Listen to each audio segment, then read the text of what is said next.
Martes 18 de octubre del 2022, soy Jairon Córdoba y les doy la bienvenida a JNE Noticias edición central. Antes de iniciar con nuestras informaciones, veamos rápidamente nuestros titulares.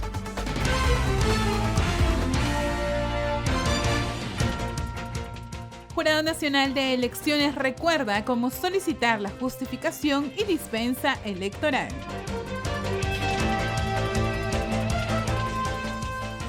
Y la proclamación de resultados de las elecciones en Lima Metropolitana se realizaría la próxima semana. Y en la edición de hoy, conozca los nuevos programas de JNTV que contribuyen con la cultura electoral ciudadana.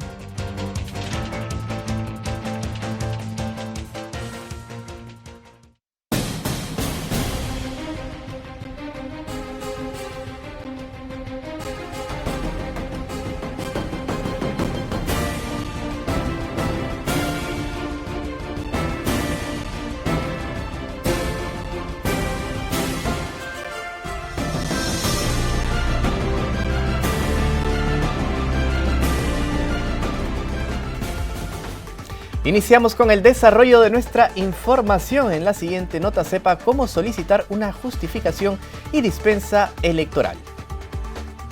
Los ciudadanos que no acudieron a ejercer su rol de miembros de mesa o no votaron en la jornada electoral podrán solicitar una justificación o dispensa electoral para así evitar una multa.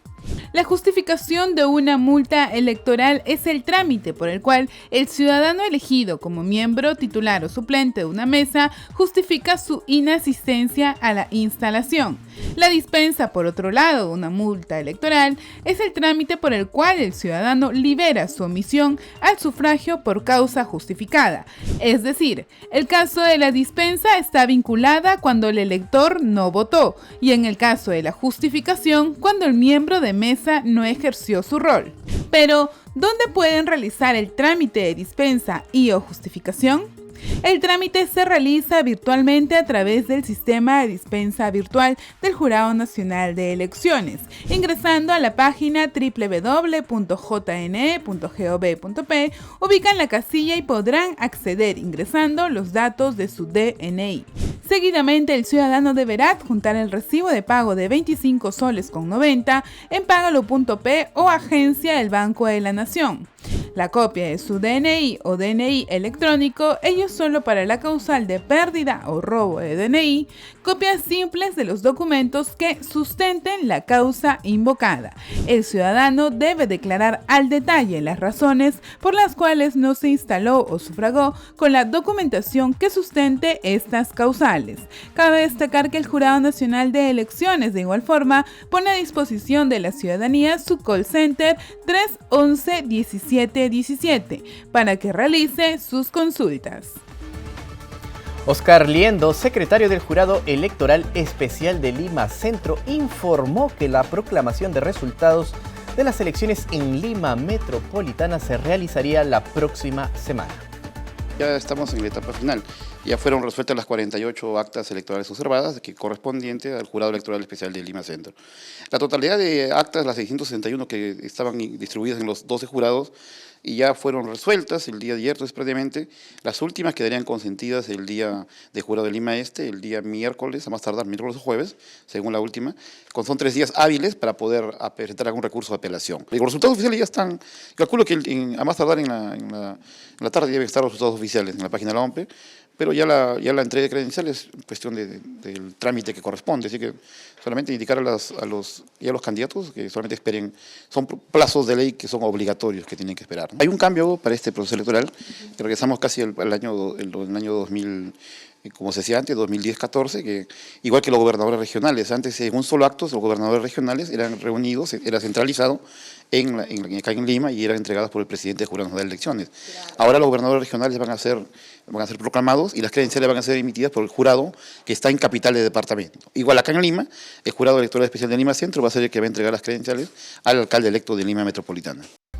Hoy hemos preparado una información importante en el marco de las elecciones regionales y municipales 2022. Son las fechas clave de las pasadas elecciones regionales y municipales, en específico del 2014 y 2018. Como pueden ver en pantalla tenemos la información. La jornada del 2014 se realizó el pasado 5 de octubre, mientras que la del 2018 el 7 de octubre. La segunda vuelta, 7 de diciembre en el caso del 2014 y 9 de diciembre en el 2018. ¿Cuándo concluyen las elecciones regionales? El 29 de diciembre en el caso del 2014 y el 26 de diciembre en el caso del 2018. ¿Y cuándo concluyen las elecciones municipales? En el caso del 2014, el 29 de diciembre también, y en el caso del 2018, el 21 de diciembre. Ustedes pueden sacar una proyección de cuándo concluirían las elecciones regionales y municipales 2022. Vamos con una información importante porque la provincia, es decir, el interior de nuestro país, tiene algunas preferencias respecto a las votaciones en el marco, por supuesto, de las elecciones regionales y municipales 2022. Durante las elecciones regionales y municipales 2022, los ciudadanos del interior del país han demostrado una alta preferencia de elección por los movimientos regionales frente a los partidos políticos, los cuales sí tuvieron preponderancia en la capital. La gente del interior del país prefiere lo suyo. Y comentábamos esto también con varios colegas. Prueba de ello es el ejercicio del periodismo, ¿no? La información, la noticia, el ciudadano del interior del país prefiere lo suyo, lo que le pasa en su localidad, ¿no? A diferencia de la capital. La brújula informativa es distinta, inclusive. En consecuencia, este divorcio que existe entre la capital y el interior del país hace pues notar de que son una especie de islas cada uno, ¿no? No hay una unión en cuanto a los resultados electorales, regionales, municipales, y la preponderancia que tienen los movimientos locales ha sido importante en esta elección del pasado de octubre, ¿no? El periodista Iván Franciscovic, especialista en temas municipales, indicó que en este proceso eleccionario, el ciudadano ha preferido el voto cruzado. De otro lado, sostuvo que las organizaciones políticas deben adaptarse a los tiempos. La gente prefiere lo suyo y en Lima también ha ocurrido, porque el vecino de cualquier distrito de la capital ha votado para su distrito distinto que el candidato provincial. Por eso tenemos a varios, ese voto cruzado, ¿no es cierto? Claro. Y obviamente los partidos políticos tienen que entender que los tiempos cambian, ¿no? Los partidos históricos casi ya no existen, están fuera de carrera, están recolectando firmas, muchos de ellos, algunos lo han logrado. En consecuencia tienen que adaptarse a los tiempos, ¿no? Franciscovic destacó además la importancia de crear ciudadanía por parte de las organizaciones políticas, entidades públicas, medios de comunicación y ciudadanos en general. Sin ello, no podremos superar la crisis que actualmente tenemos, refirió.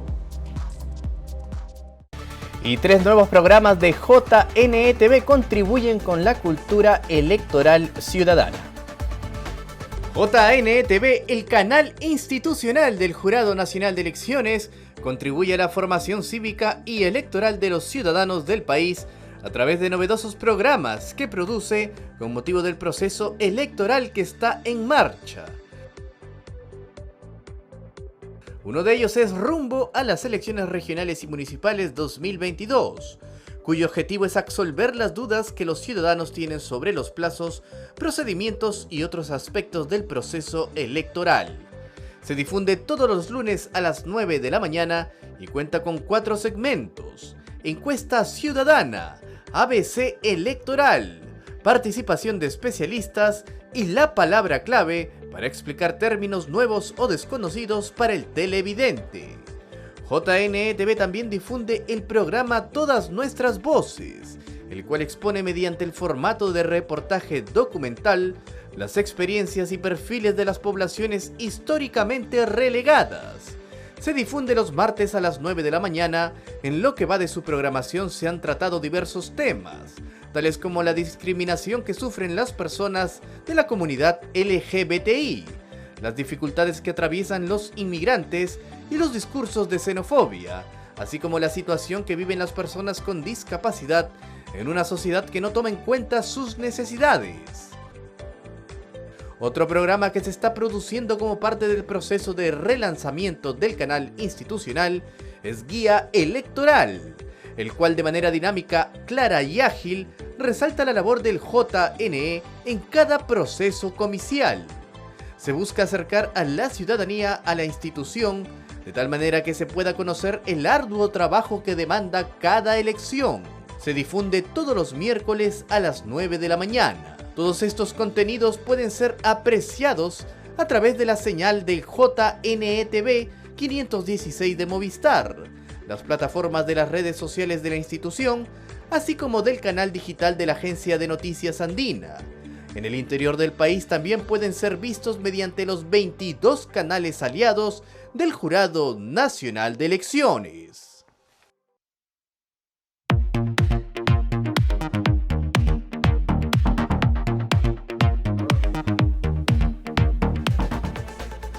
Y estamos ya conectados con Eber Campos, quien es docente y consultor en Derecho Constitucional, a quien le damos la bienvenida. ¿Cómo está, Eber? ¿Qué tal? ¿Cómo está? Mucho gusto. Gracias por la invitación. No, gracias a usted. Lo que vamos a hacer en esta entrevista es conversar acerca de las competencias regionales, de los gobernadores regionales, por supuesto, y la política de gestión, ya habiéndose realizado las elecciones regionales y municipales 2022. La primera pregunta que viene a cuenta, Eber, es ¿de qué se hacen cargo los gobernadores regionales, a diferencia, por supuesto, de los alcaldes? Pues básicamente los gobiernos regionales tienen unas competencias un poco más exigentes que la que cumplen los gobiernos locales, porque básicamente participan también en la implementación de políticas públicas. Por ejemplo, en lo que se refiere a temas de educación, de salud, ejercen competencias compartidas con el gobierno central, tienen en gran medida la responsabilidad de su implementación, no así de su diseño, pero sí naturalmente la competencia de llevarlas a la práctica, ¿no? Lo cual presupone, como entenderá, una enorme responsabilidad, sobre todo en un momento como el que atravesamos, en donde se requiere pues una gestión muy intensa para recuperar el tiempo perdido por la pandemia. Claro, ahora, en este proceso electoral la ciudadanía ha elegido a sus nuevas autoridades. Hay autoridades que salen, otras que ingresan 2023. ¿Qué implica este momento tan importante para la ciudadanía? ¿Qué es lo primero que deben hacer los gobernadores de cara al 2023? Yo creo que lo primero que tienen que hacer es definir cuáles van a ser sus objetivos de cara al tiempo que van a ejercer el cargo.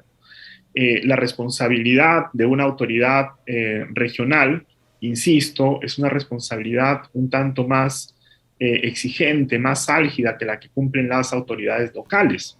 De hecho, parte de sus tareas consiste en coordinar con las autoridades locales diversas tareas que redunden en el bienestar de la ciudadanía. Entonces, lo que yo diría que lo primero que tienen que hacer es definir cuáles van a ser estas metas u objetivos institucionales, luego conformar equipos de personas competentes, con experiencia, que tengan además una aprobada trayectoria de servicio público, porque es la única manera de garantizar que la gestión cumpla con unos estándares de calidad mínimos, ¿no? Que es finalmente lo que todos los ciudadanos esperamos, ¿no? Sobre todo tomando en cuenta la coyuntura que atravesamos de un tiempo a esta parte, en donde nuestras autoridades se han visto muy cuestionadas, ¿no? Claro, ahora, Eber, importante lo que señala usted, porque la articulación que se debe establecer del nivel regional al gobierno local es fundamental, pero también la articulación que debe haber entre el gobierno regional y el nacional. Sí, por supuesto, por supuesto. De hecho, existen competencias compartidas. Es decir, los gobiernos subnacionales ejercen competencias exclusivas, que son las que están establecidas en sus leyes orgánicas, pero también ejercen competencias compartidas. Es decir, competencias que en algún punto coinciden con las que ejerce a su vez el gobierno central. Estas son básicamente las que tienen que ver con la implementación de servicios públicos. Lo mencionaba hace un rato, ¿no? Es decir, todo lo que tiene que ver, por ejemplo, con la implementación de la Política Nacional de Salud, la Política Nacional de Educación, todo lo que tiene que ver con los programas orientados al desarrollo social. Todas esas son competencias compartidas que se ejecutan a partir, digamos, del diseño y el planeamiento de las autoridades centrales, pero que terminan siendo implementadas de forma directa por las autoridades subnacionales. Entonces es fundamental que existan espacios de encuentro, de diálogo, naturalmente de coordinación, porque es la única manera de que esas políticas sean eficientes. Importante lo que señala usted, es decir, es fundamental que los gobiernos regionales sepan qué es lo que van a hacer de manera práctica. Uno de los temas que también viene a colación es saber qué van a hacer en términos de corrupción, porque es uno de los grandes problemas que tiene nuestro país. Sí, fundamentalmente. Y yo creo que habría que poner el acento precisamente en eso, porque lamentablemente el saldo de la política subnacional en lo que respecta a ese aspecto no ha sido precisamente el mejor. Han habido muchísimos escándalos de corrupción que han puesto en cuestión la legitimidad de las autoridades subnacionales y más que eso, han puesto en cuestión la política de descentralización que tenemos desde hace ya más de una década. Entonces, lo que yo creo es que como agenda, como tarea inmediata, lo que corresponde es recuperar la confianza de los ciudadanos y la única manera de lograrlo es teniendo una gestión eficiente, pero también, y diría fundamentalmente, una gestión transparente, ¿no? Con unos grados de integridad y de compromiso muy altos. Y Claro. pienso que si lográramos eso, probablemente también, ¿no?, los niveles de respaldo y de legitimidad de estas autoridades mejorarían mucho. Claro, ¿cuál es el diagnóstico que se podría hacer respecto a los gobiernos regionales pasados, incluso a los gobiernos regionales que actualmente están? Porque ya este año van a terminar su gestión y ¿cómo lo van a recibir estas nuevas autoridades? Yo creo que ha sido una gestión muy complicada, ¿no?, porque ha sido una gestión que ha coincidido con la tragedia de la pandemia, ¿no?, que lamentablemente paralizó prácticamente el país durante más de 2 años y que ha tenido un impacto tremendo en niveles de desarrollo y de progreso de las diversas localidades del país. Yo revisaba hace poco unas estadísticas del INEI, pero también de otros centros de investigación que señalaban cosas muy alarmantes, ¿no? Decían que, por ejemplo, más de 10 puntos del índice de pobreza se han agravado a causa precisamente de la pandemia, ¿no? Es decir, la clase media, que venía de algún modo consolidándose en los últimos años, se ha visto afectada directamente a causa de la pandemia, porque recordemos que la pandemia ha sido no solamente un evento que ha afectado la salud pública, sino también la economía y el desarrollo social y político. Entonces yo diría, este periodo que hemos tenido ha sido un periodo marcado tremendamente por el efecto de la COVID-19 y lo que corresponde ahora es entrar más bien en una etapa de recuperación, de reactivación del empleo, de reactivación de la economía, de recuperación de la confianza ciudadana y ojalá también de coordinación más intensa entre los distintos niveles de gobierno en nuestro país. Ahora, evidentemente este retroceso del que usted habla, 10 años, el problema que causó la pandemia, uno de los temas importantes en nuestro país, porque, a ver, la evolución de la pobreza monetaria es uno de los indicadores económicos que uno debe tener en cuenta en este contexto político. No obstante, también otro de los indicadores y que tiene que ver es el tema de la descentralización, que al parecer no se ha efectuado como debería ser o por lo menos no ha alcanzado los objetivos o las pretensiones de nuestros políticos. Sí, totalmente. Y creo que ahí lo que corresponde es volver a poner en la agenda pública el tema de la descentralización. Yo creo que como idea, que como ideal es tremendamente importante. Nuestro país tiene una tradición centralista desde siempre, digamos. Nuestra herencia colonial nos ha llevado a diseñar un Estado profundamente centralista y eso incluso se denota en la cultura política que hemos desarrollado. El hecho de que hayamos incorporado un capítulo específico en nuestra Constitución para reconocer la valía de la descentralización política y administrativa del Estado es algo sin duda importante. El problema es que ese diseño quizá no ha funcionado como muchos esperábamos. Quizá un problema de origen sea que contamos con regiones de base departamental, cuando lo que correspondería más bien es que las regiones agrupen a diferentes departamentos en función de una afinidad social, política, económica, en fin.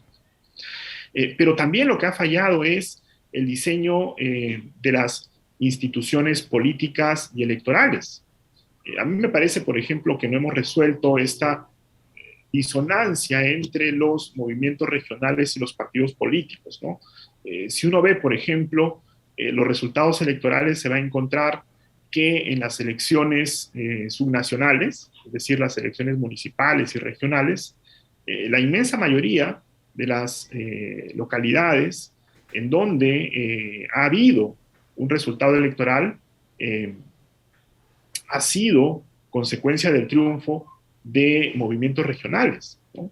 Salvo, digamos, en algunas ciudades y en contadísimas regiones, los partidos políticos prácticamente no tienen incidencia en la política regional. Sin duda, sí. Y eso sí es un problema práctico. Sí, sin duda. ¿Importantes? Sí. Sí, solamente para cerrar la idea, porque si justamente lo que estamos diciendo es que existe un problema a nivel de la coordinación que tiene que haber en los distintos niveles de gobierno, el hecho de que los gobiernos locales y regionales provengan de organizaciones políticas que no necesariamente coinciden con aquellas que tienen representación tanto en el Parlamento como en el Poder Ejecutivo, puede eventualmente agudizar esos problemas de coordinación, tal como lo hemos visto en los últimos años. Sin duda, grandes retos aún nos quedan pendientes de cara a estos próximos años. Han sido las declaraciones de Eber Campos, docente y consultor en Derecho Constitucional, a quien le damos las gracias. Muchas gracias, Eber. No, muchas gracias por la invitación. Que estén muy bien. No, gracias a usted. Bien, es momento de hacer una breve pausa, pero vamos con imágenes del Señor de los Milagros, de la procesión en su segundo día.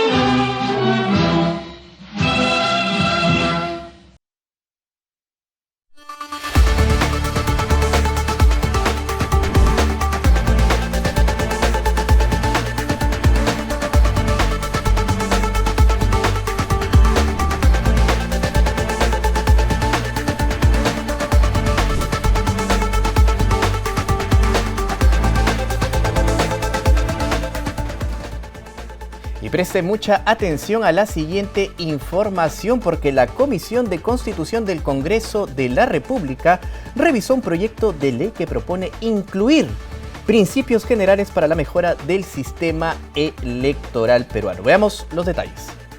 La Comisión de Constitución del Congreso revisó con especialistas una iniciativa legislativa que propone incorporar 10 principios generales a la Ley Orgánica de Elecciones. Ello con el fin de que se aclaren y orienten los procesos administrativos y jurisdiccionales de los organismos electorales. El proyecto de ley 3312-2022, que fue presentado el 14 de octubre, busca que se incluyan los principios de lealtad constitucional y debido proceso, independencia e imparcialidad, legalidad, entre otros. Sobre esta propuesta legislativa, el expresidente del JNE, Francisco Tábara, resaltó la importancia de la norma como primer paso para lograr un código electoral. La importancia que tiene un título preliminar es el pórtico de entrada, recoge los principios, la línea directrices, la piedra angular, las vigas maestras que sirven para la interpretación y aplicación del cuerpo normativo. Yo creo que optimistamente este título preliminar, si se llegara a plasmar, que creo que puede conseguirse, sería el primer paso, una primera piedra, por ende debe ser sólida, para la consecución de un ansiado código electoral más ya a mediano o largo plazo. Por su parte, el profesor universitario y especialista en temas constitucionales, Magno García Chávarri, enfatizó en la necesidad de preceptos que permitan delimitar el desarrollo de las funciones electorales. La Constitución, como señalan algunos autores, es un complejo normativo abierto o amplio. Establece un conjunto de pautas, pero no puede desarrollar todos los principios y todas las fórmulas a nivel reglamentario, porque corre el riesgo de desactualizarse muy rápido. Para que la Constitución sea vigente, también debe tener, ¿no?, un margen de actuación y de posibilidad para las instancias y los intérpretes vinculantes para que ellos los puedan desarrollar. Y desde ese punto de vista, la labor legislativa de desarrollo de los principios y de los valores constitucionales se torna fundamental. En ese sentido quiero destacar también, ¿no?, la importancia y la consonancia del proyecto con esta labor de concreción en términos legislativos de una propuesta de principios constitucionales. La propuesta multipartidaria sobre principios generales, además, se encuentra aún en debate previo a ser discutida y eventualmente modificada o aprobada en el Pleno del Congreso.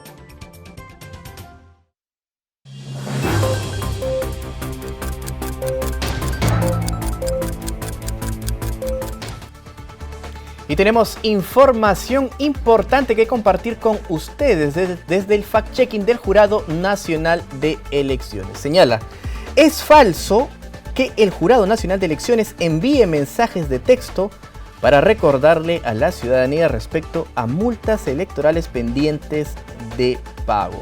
El Comité Técnico de Fact-Checking del JNE informa que personas inescrupulosas buscan engañar a la ciudadanía con mensajes falsos y un link manipulado para aparentemente acceder a la información sobre deudas por no participar en las elecciones que se realizaron el pasado 2 de octubre. Esto no es verdad. Asimismo, señala también que la unidad de cobranza del Jurado Nacional de Elecciones informa que el cobro de las multas electorales no se realiza a través de mensajes de texto. Esto es muy importante. Ni se envía recordatorios a la ciudadanía sobre sus pagos pendientes mediante mensajería instantánea. Es importante precisar que el pago de una multa electoral se realiza a través del link del Jurado Nacional de Elecciones y del Banco de la Nación. Importante información que compartimos con ustedes en el marco, por supuesto, de las elecciones regionales y municipales 2022. No se dejen engañar por estos facinerosos que están pendientes de que la gente caiga en sus redes. De otro lado, les comentamos que los gobernadores regionales sustentaron su presupuesto para el año 2023. La Comisión de Presupuesto y Cuenta General de la República del Congreso recibió a 5 gobernadores regionales el lunes para que sustenten sus respectivos presupuestos asignados para el año fiscal 2023. Así, intervino primero el gobernador de Ayacucho, Carlos Rúa Carvajal, para solicitar el monto de 1.695 millones de soles, un 14,5% más que en 2022, para priorizar proyectos de infraestructura de riego agrario. Luego sustentó su presupuesto el gobernador de Pasco, Pedro Ubaldo, quien pidió más de 776 millones de soles para mejorar los servicios de agua en su región. Erasmo Fernández Sixto, gobernador de Huánuco, así como Zenón Cueva, gobernador de Moquegua, y Maciste Díaz, de Huancavelica, también extendieron sus solicitudes al titular de la Comisión de Presupuesto del Congreso, José Luna Gálvez. Y preste mucha atención porque personas con discapacidad severa tienen pase libre en el transporte público. A nivel nacional existen 199.864 personas inscritas en el Registro Nacional de la Persona con Discapacidad Severa. Ante ello, las autoridades deberían garantizar la accesibilidad en la vía pública para su desplazamiento. Por su parte, el Ministerio de Transportes y Comunicaciones exhorta a que se respete el carné amarillo en el transporte público. Este documento, emitido por el CONADIS, otorga a las personas con discapacidad severa el pase libre en el servicio de transporte público terrestre, urbano e interurbano. Cabe destacar que el carné amarillo no tiene costo alguno y se puede tramitar vía internet. Además, el mismo tiene un código QR que puede ser leído por cualquier móvil para corroborar que la persona que lo porta tiene algún tipo de discapacidad. Es necesario recordar que las empresas de transporte público que no respeten la validez del carné de CONADIS pueden ser denunciadas ante las comisarías más cercanas, las sedes del Ministerio de Transportes, la ATU o el mismo CONADIS. En ese sentido, las empresas de transporte que no respeten a su vez la validez de dicho pase libre podrían recibir una sanción de hasta el 20% de una UIT más la suspensión de la habilitación del vehículo. Y el Congreso de la República presentó una ampliación de demanda ante el Tribunal Constitucional a fin de que emita una interpretación del artículo 117 de la Constitución por la denuncia que interpuso la fiscal de la Nación contra el presidente Pedro Castillo. Esta medida, presentada el pasado 11 de octubre, se enmarca dentro de la demanda competencial sobre el caso del Defensor del Pueblo. El Parlamento busca que el Poder Judicial no pueda anular la demanda que interpuso la fiscal de la Nación contra el jefe de Estado investigado por presuntamente encabezar una organización criminal. Al respecto, el presidente del Congreso, José Williams, dijo que se busca impedir que otros poderes del Estado puedan tener injerencia sobre lo que es competencia exclusiva del Congreso. Mencionó que espera del Tribunal Constitucional la interpretación del artículo 117 de la Carta Magna, con lo cual se permitiría el procesamiento a nivel constitucional del mandatario en los términos que formula la denuncia penal de la Fiscalía de la Nación. Es momento de ir a nuestro bloque internacional.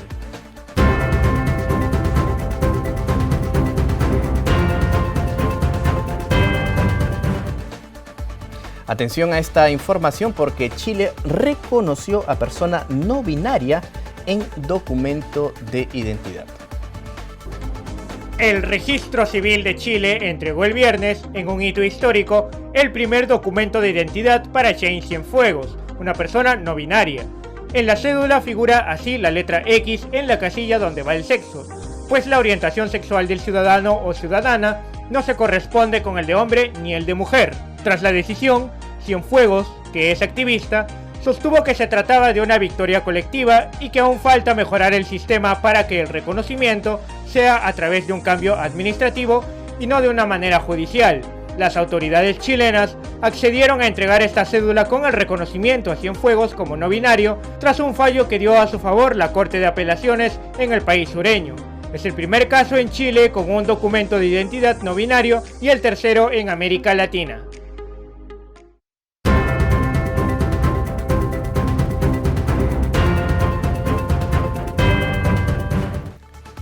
No tenemos tiempo para más. Si usted desea más información electoral, puede informarse a través de las redes del Jurado Nacional de Elecciones y también a través de nuestro canal en Movistar TV. Los dejamos con imágenes del equipo de vóley peruano que ganó la medalla de oro en los Juegos Suramericanos Asunción 2022. Los dejamos con estas increíbles imágenes. Servicio peruano. Ya recibió Argentina. Corbalán y el ataque. Está defendiendo Perú. La tuvo que pasar Perú. El ataque argentino ahora. Defiende con toda la libero peruana. Esta para terminarlo. Defendió Argentina. Atacó el equipo de Luis Celeste. Va a armar Perú. Van a buscar a Aisha Vigil. Defiende el equipo argentino y hay una más. A ver, Perú. ¡Sí, señor! ¡Perú! ¡Perú, Perú, Perú! ¡El campeón Perú!